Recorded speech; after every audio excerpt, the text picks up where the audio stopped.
বৃহৎ পৰিমাণৰ সামগ্ৰীলৈ বানাক্ৰান্তক প্ৰদান কৰিবলৈ সাজু হৈছে ডিগবৈ বিজেপি।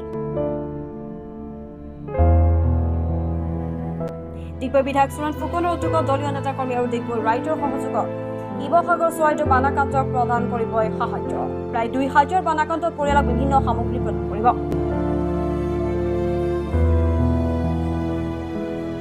বিভিন্ন খাদ্য সামগ্ৰীৰ লগতে কাপোৰ, বিভিন্ন ঔষধ, মহিলাৰ প্ৰয়োজনীয় সামগ্ৰীসহ অজস্ৰ সামগ্ৰী আছে। প্ৰায় 10খন বাহনত সামগ্ৰীসমূহ লৈ পুৱাই ৰাওনা হ'ব ডিগবৈ বিজেপি দলটোৱে।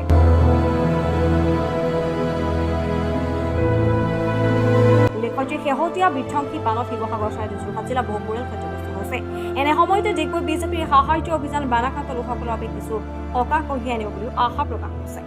আমি শিৱসাগৰ ৰাইজৰ প্ৰথম যি আজি পৰিস্থিতি হৈছে বানহীত, আমিতো কেতিয়াও দেখাও নাই, শুনাও নাই, এনেকুৱা এটা পৰিৱেশ হ'ল। তাত বহুত দুখ লাগিছে, মানুহ ইমান কষ্টৰ মাজত আছে। আমি শুনি আছোঁ, কালি আমি নিজে যাম বানপীড়িত ৰাইজলৈ, যি পাৰোঁ আমি ২,০০০ পৰিয়ালৰ বুলি এটা আশা কৰি লৈ গৈছোঁ। তাৰমানে দিবলৈ আমি ধৰি লওক চাউল, দাইল, চাবোন, মানে আঁঠুৱা, তাৰপিছত পাতি প্লাষ্টিকৰ পাতি, তেনেকৈ আৰু ধূপ, ফেনাইল, যিমান পাৰোঁ তাৰমানে ৰাইজৰ সহযোগত, বিজেপি আমাৰ কাৰ্যকৰ্তা সকলোৰে সহযোগত আমি কালি মানে নিম বুলি ভাবি আছোঁ।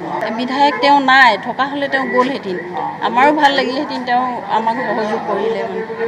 আমি সকলো মণ্ডল মানে ডিগবৈ সমষ্টি ৩টা মণ্ডল, তাৰপিছত কাৰ্যকৰ্তা, ৰাইজ সকলোৱে সহযোগ কৰিছে আমাক। শিৱসাগৰৰ যি পৰিস্থিতি বানাক্ৰান্ত ৰাইজৰ, আমাৰ ডিগবৈ সমষ্টিৰ বিধায়ক সন্মানীয় শ্ৰীযুত সুৰেন ফুকনৰ উদ্যোগত আৰু ডিগবৈ সমষ্টিৰ সমূহ ৰাইজৰ আৰু আমাৰ কাৰ্যকৰ্তাসকলৰ সহযোগত আমি কালি যি বানাক্ৰান্ত ৰাইজে যি দুখৰ পৰিস্থিতিত আমি হয়তো ইয়াৰ পৰা অনুভৱ কৰিব পৰা নাই, কিন্তু শুনি যি দুখ লাগিছে, সেইখিনি কালি হয়তো আমি ওচৰৰ পৰা চালে হয়তো আমি তেখেতসকলে যিমান দুখ পাইছে আমি হয়তো সিমান অনুভৱ কৰিব নোৱাৰোঁ। কিন্তু সামান্য আমাৰ ফালৰ পৰা বিধায়কৰ হৈ আমি তেখেতসকলক মানে সামান্য আমাৰ ফালৰ পৰা মানে সামৰ্থ্য অনুযায়ী সহায় কৰিবলৈ আগবাঢ়িছোঁ। যি পাৰোঁ আমাৰ ডিগবৈ সমষ্টিৰ ৰাইজৰ সহযোগত আৰু ডিগবৈ সমষ্টি বিশেষকৈ আমাৰ ডিগবৈ সমষ্টিৰ সন্মানীয় বিধায়কৰ উদ্যোগত।